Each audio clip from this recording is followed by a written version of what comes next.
Bismillahirrahmanirrahim. Assalamualaikum warahmatullahi wabarakatuh. Halo, perkenalkan nama saya Fauzan Lutfi Maulana, NIM 112102510000066 dari kelas 4B Program Studi Ilmu Perpustakaan. Baik, di video ini saya akan menjelaskan mengenai algoritma dari Al-Khwarizmi. Dari video ini diharapkan juga dapat diketahui begitu siapa itu Al-Khwarizmi. Baik, algoritma sangat penting ya keberadaannya di masa modern ini. Adanya teknologi digital yang kita saksikan, kita rasakan ya, bahkan kita gunakan di masa modern ini mungkin tidak akan pernah ada tanpa adanya algoritma yang ditemukan oleh Al-Khwarizmi. Siapa itu Al-Khwarizmi? Dikutip dari situs web decoding.com, Al-Khwarizmi memiliki nama Muhammad Ibnu Musa Al-Khwarizmi. Al-Khwarizmi lahir pada sekitar tahun 780 Masehi di Khwarizm, atau sekarang dikenal sebagai kota, ya tempat kelahirannya dikenal sebagai kota Hifa di Uzbekistan. Beliau diperkirakan hidup di masa Khalifah Abbasiyah Al-Ma'mun, Al-Mu'tasim, dan Al-Watsiq, yang dikenal sebagai masa keemasan ilmu pengetahuan di daerah Arab, berkat adanya translasi buku dan ilmu pengetahuan ke dalam bahasa Arab. Pada masa itu terdapat Bait Al-Hikmah yang menjadi pusat penelitian penerjemahan buku ke dalam bahasa Arab dan juga publikasi ilmu pengetahuan yang dilakukan oleh para cendekiawan Muslim, tak terkecuali oleh Al-Khwarizmi. Ya, memang sayangnya Bait Al-Hikmah tersebut telah tiada ya karena hancur pada saat penyerangan oleh pasukan Mongol.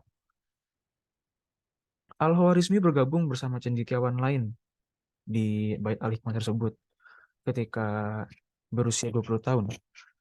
Semasa hidupnya, beliau bekerja di sekolah kehormatan yang didirikan oleh Khalifah Al-Ma'mun. Beliau bergabung ke sekolah kehormatan tersebut. Beliau memiliki karya ya. Karya pertama beliau dipublikasikan dalam buku Al-Jabar, ya judulnya Al-Kitab Al-Mukhtasar fi Hisab Al-Jabr wal Muqabbala. Buku tersebut merupakan buku pertama yang menjelaskan solusi sistematik dari linear dan notasi kuadrat. Al-Khwarizmi juga berkontribusi terhadap cabang aritmatika. Hasil pemikirannya mengenai bidang ini dituangkan dalam karyanya. Ya, beliau memiliki banyak karya. Ya, ada lagi karyanya yaitu berjudul Kitab Al-Jam'ah wal Tafriq Bihisab Al-Hind. Kitab tersebut dikenal sebagai buku ilmu pengetahuan pertama yang ditulis menggunakan sistem bilangan desimal. Al-Khwarizmi sebagai penemu algoritma karena ia menemukan konsep dasar algoritma melalui pembahasan aturan-aturan melakukan aritmatika menggunakan bilangan Hindu-Arab dan solusi sistematis. Algoritma merujuk kepada aturan-aturan aritmatis yang berguna untuk menyelesaikan persoalan dengan menggunakan bilangan numerik Arab. Dikutip dari Indie.tech, algoritma yang ditemukan oleh Al-Khwarizmi begitu penting karena angka-angka Romawi yang digunakan oleh bangsa-bangsa Eropa waktu itu tidak punya angka nol. Jadi tidak bisa digunakan untuk angka-angka persepuluhan atau angka-angka di belakang koma. Angka Romawi juga dipakai untuk angka-angka, tidak mungkin dilakukan penjumlahan dari atas ke bawah. Jadi angka Romawi itu tidak mungkin dilakukan penjumlahan atas ke bawah dan hanya bisa dilakukan dengan cara algoritma ini ya. Algoritma dari Al-Khwarizmi membahas aturan-aturan dan solusi sistematis serta logis untuk menyelesaikan suatu persoalan.